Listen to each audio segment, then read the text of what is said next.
Eh bien, bonjour à tous. Aujourd'hui, vidéo pour OnlyChat où on va donner un peu de valeur sur le copywriting. Et pour ce faire, j'ai aujourd'hui Axel, mon responsable de chatting. Axel, comment ça va? Ça va, merci. Content d'être là. Eh ben, enchanté. Alors aujourd'hui, on va faire une petite interview. On va avoir une dizaine de questions à poser à Axel qui va nous répondre sur sa façon de faire, d'écrire les scripts, de son organisation, etc. Mais tout d'abord, Axel, est-ce que tu pourrais, pour ceux qui ne te connaissent pas, te présenter et nous dire un petit peu ce que tu fais dans l'agence? Ok, pas de souci. Donc moi, c'est Axel, j'ai 28 ans. Je travaille avec toi depuis maintenant 2 ans à peu près. Ouais, Et je suis responsable du pôle chatting dans notre propre agence et cofondateur sur OnlyChat.ai, tout ok, simplement. bah super. Très beau CV pour le coup. Euh, Yes. on a eu jusqu'à 80-85 chatteurs dans l'agence. Ouais. En simultané, bien évidemment, il y en a beaucoup plus qui sont passés. Comment tu décrirais cette période et quel était l'enjeu principal et ton quotidien? Période stressante. Je vais dire la vérité, c'était une période stressante, un peu moins maintenant depuis qu'on a le bot. Les enjeux principaux, c'est vraiment la structure au niveau des team leaders, de mon assistante et des chatters. Parce qu'en fait, plus il y a de masse, plus des tâches simples vont devenir complexes. Un exemple, sur une agence qui a 3 ou 4 chatters avec une modèle, aller vérifier un clock-in, ça se fait en 2 minutes. Tu vas sur le groupe Telegram, tu vas aller vérifier. Mais par contre, quand tu as 80 chatters, une trentaine de groupes Telegram, ben, la tâche simple devient une tâche complexe. Donc c'est vraiment qu'il n'y ait pas d'accro et que tout soit fluide au maximum, quoi. Et le Donc c'est pour ça nouveau que petit process à mettre en place, à démultiplier, prend en fait une ouais, mise en place exactement. super compliquée à chaque fois en fait. C'est ça, ouais. La tâche ultra simple dans une agence basique, ben, du moment où tu multiplies, que tu as de plus en plus de masse, ben, ça devient très compliqué. Donc voilà, un clock-in, ça prenait 1h30 à vérifier que tout le monde soit à leur place, alors que normalement, ça prend 5 minutes, quoi. Donc Exactement. voilà, ouais, Ok, très super. complexe. Dans l'OFM, il y a beaucoup de gens qui parlent de script et en fait très peu mentionnent le copywriting. Moi, je fais bien la différence entre les deux choses, mais est-ce que tu pourrais nous expliquer pour toi la différence entre un script et le copywriting du script? Alors, pour moi, le script, c'est ce que tu vas envoyer à ta modèle, en fait. C'est la structure, les étapes explicites. Exemple, sur le premier PPV, elle va faire quoi comme étape? Sur le deuxième, elle va faire quoi comme étape explicite, etc. Tout ce qui est copywriting, c'est plutôt les textes qui accompagnent du coup la structure et le script en lui-même, tout simplement.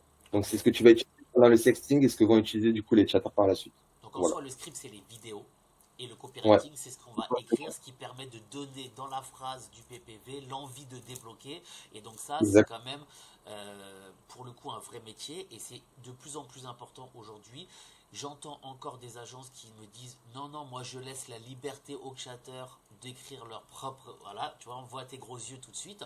Alors, on est évidemment tous passés par là aussi au tout début par fainéantise de ne pas vouloir écrire les scripts, etc.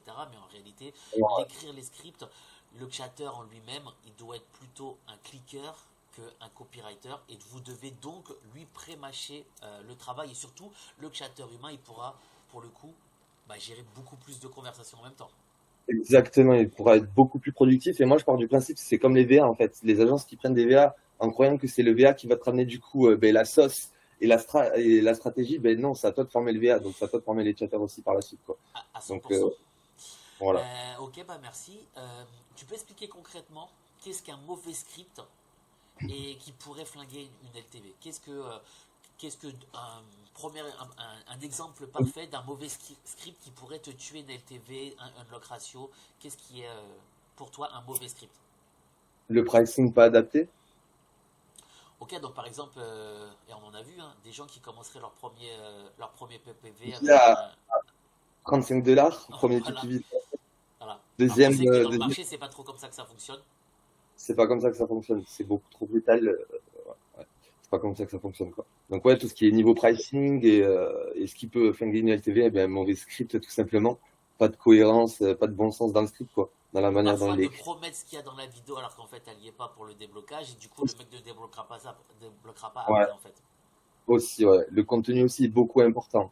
Un exemple, si vous vendez une vidéo de 15 secondes à 60 $, il y a fortement moyen que par la suite, vous ayez des objections du sub. Il sera pas content, il va pas revenir, vous l'aurez pas fidélisé.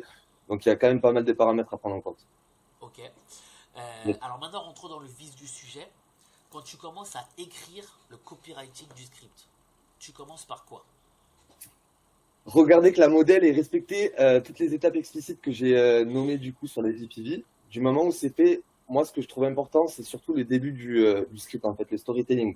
Donc un exemple, je vais donner un exemple concret. Si j'ai une modèle qui me fait un script chill bed, j'aime bien créer une expérience en fait pour le sub. Je vais pas juste dire oui, je suis en train de chiller sur le lit, je suis tout excité. Non, ce que je vais faire, c'est que je vais aller voir les détails sur les contenus, ce qu'elle fait. Un exemple, c'est que je vois que la modèle elle a un débardeur sur son lit. Je vais prendre l'élément du débardeur pour créer toute une expérience autour de ça. Donc au lieu de dire juste je suis en train de chiller, j'ai la flemme, je suis tout excité sur mon lit, je vais dire oups, t'as vu mon nouveau débardeur que je viens de recevoir et je vais commencer à prendre cet élément pour sexualiser par la suite. Donc en fait ça fait participer le sub parce que je vais lui poser la question, je peux avoir un avis sur ton, enfin, un avis honnête sur ton débardeur. Du coup ça le fait participer. Donc déjà il est beaucoup plus engagé. Donc voilà, moi je fais pas Première du étape script. en fait quand tu commences à écrire un script, c'est de finalement regarder que toutes les vidéos, ton métier est sympa en fait.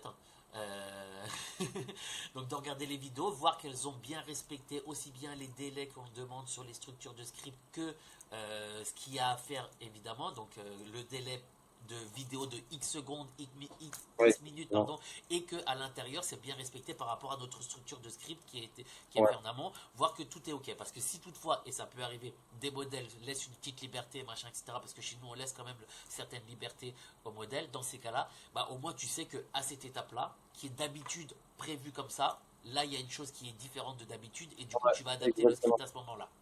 C'est ça, je sais exactement à tel PTV, qu'est-ce que fait la modèle en fait. Quelle étape explicite elle est à tel PTV. Donc je vais vite voir si c'est pas respecté ou pas. Et comme je vous l'ai dit, par la suite, moi j'aime bien utiliser en fait des éléments dans le script. Écrire juste des scripts en mode faire des storytelling ultra basiques, je trouve que ça engage pas le sub. Donc pour engager le sub, le mieux, ben, c'est de le faire participer.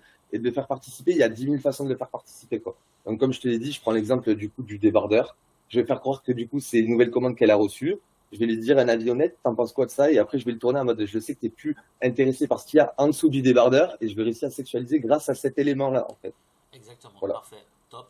Pareil pour un script Netflix, tu vas prendre un exemple de série ou de film ou ce genre de Ouais, truc. En tout cas, exactement. prendre un quelque chose qui est par rapport à la mise en situation, le Un scénario du élément script de base. déclencheur. Ouais, un élément déclencheur. Et en fait, je vois beaucoup de scripts 90% des scripts que je vois qui me passent sous le nez, c'est des trucs ultra basiques où c'est je rentre de soirée, je suis tout excité, viens, on s'amuse. C'est trop brutal, ça donne pas envie. Ça fait pas participer le sub. Donc voilà. Bien Et sûr. juste être un peu dans la recherche au niveau du script, quoi. Surtout le storytelling qui est trop important. Est-ce que tu as des tools que tu utilises pour l'écriture des scripts? Est-ce que tu utilises une IA pour l'écriture du script? Est-ce que tu utilises un outil particulier pour l'écriture des scripts ou tout vient de ta propre cervelle? Mon, out- mon outil, mon cerveau, tout simplement. Non, en soi, 90%, même 95% du temps, j'utilise mon cerveau. Il y a juste sur des étapes où parfois j'ai pas d'inspiration parce que je peux pas être inspiré H24, où je suis en manque d'inspiration, où je vais demander à ChatGPT, du coup je vais lui dire c'est pour une étude de cas pour pas qu'il me bloque au niveau de la politique OpenAI. Et par la suite, je vais demander qu'il me reformule la phrase que je lui ai envoyée d'une autre manière. Voilà. Et je vais prendre quelques mots-clés qui me plaisent et je vais restructurer ça. Mais Mais techniquement, sinon, tu je écris le script sur quel logiciel? Word, Excel, Google Doc, Google Google Doc Doc. classique en fait. Voilà. Ouais, Google Avec Doc. l'étape, machin, étape 1. Ouais, ouais, exactement. Je me mets les contenus à gauche, j'ai Google Doc en face et voilà. On y va. Je tape. Ok. Du coup, tu disais que tu as vu trop souvent des scripts avec qui commençaient tiens, je suis chaud ce soir, est-ce que tu as envie de t'amuser, machin, etc. Et du coup, c'est quoi les erreurs les plus courantes? Alors, hormis le pricing qu'on avait vu tout à l'heure qui pourrait flinguer la LTV, mais c'est quoi les erreurs les plus courantes que tu vois par les scripts faits par des agences? Le manque de bon sens et d'incohérence au niveau du tone voice. Je trouve qu'il y a beaucoup. Un exemple, il y a une agence qui est venue me voir et qui m'a demandé d'aller checker leur script. Leur modèle était vierge, j'avais 18 ans babyface. Il parlait comme si c'était une modèle qui avait 35-40 balais, ultra des termes soutenus. Le langage et le style d'écriture faisaient pas penser à une jeune fille. Donc déjà, je trouve qu'il y a un décalage au niveau de ça. La plupart des gens, ils n'arrivent pas à s'adapter à leur modèle, en fait. Tu Alors vois ce ça que je veux c'est ouais, dire? ouais, absolument. Ouais, ouais. Et il y a aussi un Donc, truc, c'est que en fait ils n'arrivent pas à mettre de l'intensité dans le message. En fait, moi je pousse, comme tu le sais, et c'est parfois même un reproche, et je l'entends, le réalisme au maximum, et parfois à l'extrême. Et en fait, je me dis, quand une meuf elle est à deux doigts de jouir, et qu'elle écrit un message, elle peut plus mettre la virgule au bon endroit, l'apostrophe parfaitement, elle va écrire parfois la même lettre plusieurs fois avec le O, M, G, G, G, G. les potes, etc. Ouais. Voilà, exactement. Parce qu'en fait, elle est dans une situation où elle est techniquement en train de prendre du plaisir, hein. Et du coup, elle est plus dans une phase où elle va écrire parfaitement, à la virgule près, avec l'orthographe parfaitement, etc., etc. Et cetera. Et ça, des fois, quand on me demande moi aussi de mon côté sur de conseils sur les scripts et que je vois ça, je me dis, mais non, en fait, là, essaye de te mettre dans cette situation-là et tu verras que normalement, tu n'écris plus de la même façon, en fait. Et ça, Ouais, c'est une erreur exactement. aussi assez courante en fait. Donc, c'est ce qu'on appelle le tone of voice. C'est la façon de parler en fait à ce moment-là. Ouais, et je pense qu'il n'y a pas beaucoup, enfin, je sais pas, mais c'est assez compliqué de se mettre dans la peau de sa modèle, mais c'est ce qu'il faut faire. Parce que de base, c'est elle qui est censée pas faire. Genre, les seuls croient que c'est elle qui parle sur OnlyFans.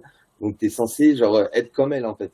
Donc, forcément, enfin, je reprends l'exemple, mais la personne qui est venue me voir pour son script où sa modèle avait 18 ans, était vierge, et il écrivait avec des phrases ultra soutenues, des trucs qui n'engagent en rien, et il me demande ce qui va pas. Ben déjà, ce qui va pas, c'est essayer de bosser sur la propre image de ta modèle, essayer de t'en imprégner, en fait.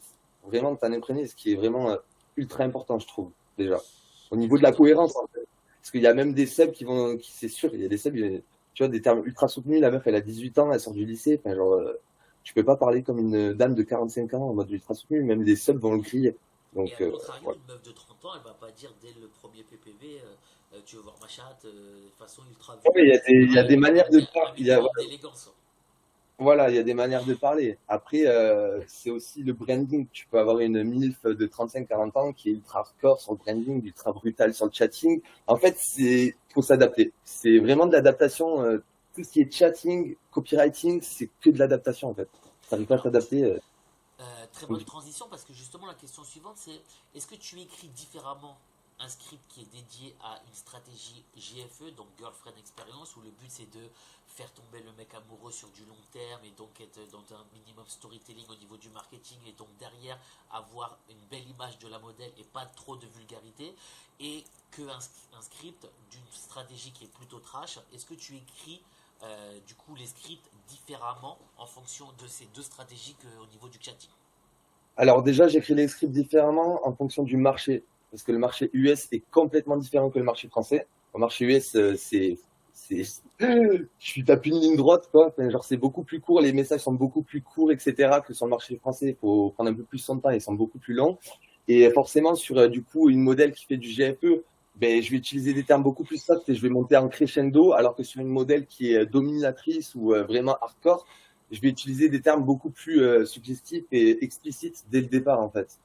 Donc, c'est un peu aussi, si je peux prendre l'exemple d'une modèle transsexuelle et une modèle femme, tout simplement. La modèle trans, on sait que le chatting trans, il est beaucoup plus brutal. Donc, dès le départ, tu vas y aller en mode bien énervé, alors que sur une modèle qui a 18 ans qui est vierge, tu vas y aller un peu en mode voilà, à tâtons, crescendo, on va dire. Exactement. Donc, c'est encore une fois c'est de l'adaptation, tout simplement. Donc grosso Comprendre modo, ça. pour récapituler, tu ramènes de la vulgarité, de l'explicite un peu plus rapidement sur une modèle qui serait dans une stratégie un peu plus bourrin au niveau du chatting.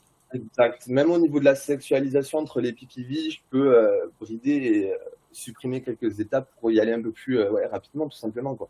Donc ça dépend des stratégies des agences, de leur modèle, du type de modèle, parce que comme je l'ai dit, chatting gay ou chatting trans ou chatting féminin ne sera pas la même chose. C'est complètement différent, donc s'adapter. Voilà. Absolument. Et alors il faut savoir une chose aussi, c'est ça j'aime bien le répéter quand même, c'est que c'est pas parce que chez nous on a une façon de faire qu'il faut toujours faire de la même façon. Vous avez chacun vos stratégies, chacun vos setups sur l'outil, et tout fonctionne en fait. Il faut juste que ça soit cohérent entre votre marketing, votre modèle et votre. Typiquement, on prend un exemple un peu à l'inverse. Tu as une modèle qui est sur les réseaux sociaux avec des cuissards dans le cuir et des fouets, et là le mec il arrive, il dit non, non, il faut qu'on raconte, tu fais quoi dans la vie, t'as des frères et sœurs, enfin tu vois, tu veux faire trop du GFE, ça n'aurait aucun sens en fait Ça n'a pas de sens. de, Ouais. de le faire. Donc il faut juste s'adapter à votre modèle tout simplement et dans l'idéologie que vous avez, aussi bien du marketing que ensuite ce que vous avez envie, ce qui se passe dans le chatting. Ouais, c'est ça. Ce qu'il faut se dire, c'est qu'au niveau du branding et du marketing, c'est ce qui va amener tes subs. Et du coup, si tu la brandes sur quelque chose d'hyper dominant, comme tu l'as dit, avec des fouets ou quoi, tu vas amener des subs qui sont sur ce genre de fétiche-là. Bien sûr. Et tu sais très bien qu'ils ne recherchent pas de la longue relation, ils vont chercher à, voilà, directement. Donc, il faut que tu adaptes. Alors que sur une fille qui a 18 ans, qui est vierge, qui est, voilà, toute précieuse, ben, forcément, c'est des hommes plus mûrs qui vont tomber amoureux d'elle. Donc, ce qu'il faut faire, c'est du GFE. Donc, encore une fois, adapter, ouais, tout simplement. Ok. Alors du coup, ça amène la question suivante. Quelle est pour toi la partie la plus importante dans l'écriture du script? Est-ce que ça serait le début pour faire débloquer les premiers PPV, histoire d'avoir déjà les rentrées d'argent, ou au contraire le milieu pour le faire tenir au maximum, qui tienne jusqu'à la fin? Ou alors au contraire la fin pour justement faire débloquer les plus grosses ventes, et là qu'il y a toutes les marges qui est le plus important. Alors je sais que les trois sont importantes, mais finalement si on a une qu'on doit ressortir, qu'il faut vraiment au départ, tes débutants à l'écriture de tes scripts, sur lequel tu dois te focus absolument, ça serait laquelle partie? Le début, le storytelling, pour amener jusqu'au premier PPV. Si ton storytelling est bancal, il tient pas la route, ben tu donneras pas envie. Et quelqu'un qui n'a pas envie, il va pas avoir voilà, le, la manière Le de... premier paiement en fait. Voilà, exactement, c'est ça. Donc toujours avoir un storytelling bien cohérent, qui te donne envie et faire participer le sub. Moi, ce que je dis, faire participer le sub, c'est le mieux en fait. Du moment où tu arrives à faire participer ton sub juste avant le premier PPV, il est déjà engagé. Donc il aura plus cette facilité à lâcher la carte que si juste tu lui dis oui, je rentre de soirée, je suis tout chum, et tu envoies le PPV. Il n'est pas engagé, le sub, il a juste vu ton message. Tu vois Donc ce au que je veux dire? final, ouais, bien sûr. Donc au final, pour récapituler, le plus important quand tu es débutant dans l'écriture de tes scripts, ça serait de te focus sur le début de tes scripts, aussi bien la mise en situation, donc l'exemple du débardeur de tout à l'heure, l'exemple du Netflix, pour pouvoir justement créer ce storytelling, faire participer le mec qui débloque la première partie des ventes, enfin la première partie des premières étapes. Et une fois que tu as réussi à te focus là-dessus et tu comprends que ça fonctionne, et bien du coup passer à l'étape d'après qui serait les faire tenir au maximum pour qu'ils payent le milieu, et après pour les faire payer sur la fin. Ouais, exactement. Moi, le storytelling, c'est le plus important pour moi. En second temps, après, c'est le message qui va accompagner le PPV, c'est ce qui va donner envie de débloquer. Et par la suite, le post-média qui est ultra important et que beaucoup de personnes sous-estiment pour mettre de l'urgence, tout simplement. Tu vas foutre de l'urgence sur le PPV, le mec, il va se décanter, il va le débloquer. Donc, ouais. Premier, storytelling. Deuxième, les phrases qui accompagnent les PPV, les post-médias aussi qui sont trop sous-estimés, je trouve. Ok, super. Et du coup, dernière question, quand écris le script comme ça et que tu te dis, bah là, j'ai tenté le maximum pour le début, ou le milieu, ou la fin, et qu'au final, tu te rends compte que dans tes data sur OnlyChat, au niveau de ton dashboard, parce que l'avantage de OnlyChat, c'est qu'on peut vérifier les scripts et les datas des scripts par date. Donc si tu rentres ton script, tu peux avoir les datas au bout de 2 semaines. Et si au bout de 2 semaines, tu changes un petit peu parce que ça convertissait pas, tu peux avoir les datas après le changement. Mais du coup, quand tu mets ton script et que là, tu te dis, bon, bah, j'ai fait le maximum que je sais faire d'habitude par rapport à l'écriture, je le laisse tourner pendant quelques jours, une semaine, 2 semaines, peu importe, tu vas nous dire, qu'est-ce qui fait que quand ça convertit pas, qu'est-ce que tu fais du coup?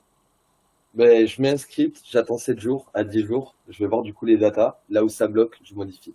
Si je vois que c'est au troisième PPV, qu'il y a beaucoup, enfin, que le ratio, le déblocage est beaucoup élevé sur le premier, deuxième PPV, qu'au troisième ça bloque, ben, c'est qu'au troisième il y a quelque chose qui ne va pas. Et ça donne plus envie au sub. Donc ce que je vais faire, c'est que je vais rebosser la phrase là où ça bloque tout simplement. Et reanalyser par la suite. 7 Voilà. jours plus tard pour avoir justement cette nouvelle période de transition. Ouais. Alors, si t'as passé de plus, est-ce que le troisième PPV, du coup, là où il était bloqué sur la semaine d'avant, est-ce que sur la semaine d'après, du coup, ben, il y a beaucoup plus de déblocage ou pas? Et s'il y a beaucoup plus de déblocage, c'est que la phrase était mieux et voilà, était plus en cohérence avec le script, Donc tout simplement. l'importance du coup c'est de finalement pas écrire un script, le foutre dans OnlyChat et attendre que ça fasse le boulot, c'est de toujours aller checker les datas, voir que si ça fonctionne bien, etc. Et au bout d'un moment, bah, nous on a des scripts où on sait très bien qu'ils fonctionnent très bien. Bon bah on va plus rien motiver parce qu'ils sont calibrés, ils fonctionnent parfaitement la plupart du temps, peu importe les Ouais. périodes et tout, donc ça fonctionne. Mais par contre sur les nouveaux, il faut pas se dire on le met et puis c'est bon, je l'ai écrit. Bah non, parce que si tu fais ça, c'est sûr que je vois tes gros yeux, c'est sûr que bah probablement, et toi ce que tu penses qui est bien, c'est souvent pas ce qui est bien et ce qui est bien perçu pour les seuls. Et je crois que c'est Vadim qui dit qu'il est vachement data-driven, si je dis pas de Exactement. bêtises. Ouais, voilà. Et du coup, ben, je pars du même principe où si tu vas pas checker les datas, ben, t'avances dans le flou, en fait. Et avancer dans le flou, ça va t'amener nulle part. Donc forcément qu'il faut aller rechecker ses scripts. Et pour devenir un bon copywriter en script, il n'y a pas de secret, hein. Ça m'est pas venu du jour au lendemain. J'ai bossé, tout simplement. J'ai fait, réécrit, enfin voilà, j'ai fait que bosser par rapport au script, quoi.